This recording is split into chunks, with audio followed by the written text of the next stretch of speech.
যে শহরে আমার দয়াল নবী সাল্লাল্লাহু আলাইহি ওয়াসাল্লাম জন্মগ্রহণ করেছেন, ওই শহরটার নাম আছে।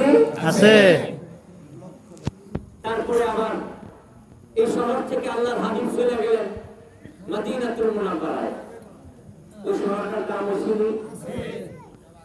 শুনেন, মক্কাতুল মুকাররমার নাম ছিল বাক্কা। কি ছিল? মক্কার নাম ছিল বাক্কা। আল্লাহর হাবিব যখন দুনিয়ায় আসছে, আল্লাহ পাক দেখলেন বাক্কা আর মুহাম্মদ মিলে না।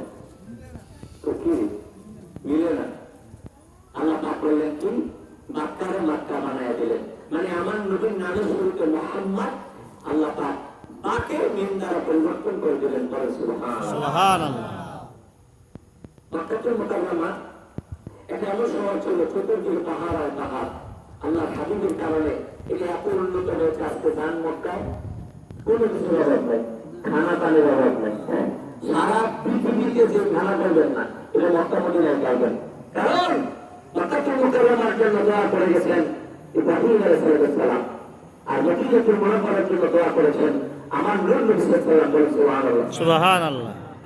আল্লাহর হাবিবের জন্মের কারণে ওই জমিনের মধ্যে মক্কাতুল মুকাররমার মধ্যে জন্মের কারণে এই শহরের নাম হয়ে গেছে মদিনাতুল মুনাওয়ারা। আসলে মদিনা ছিল না, এটা ছিল ইয়াসরিব।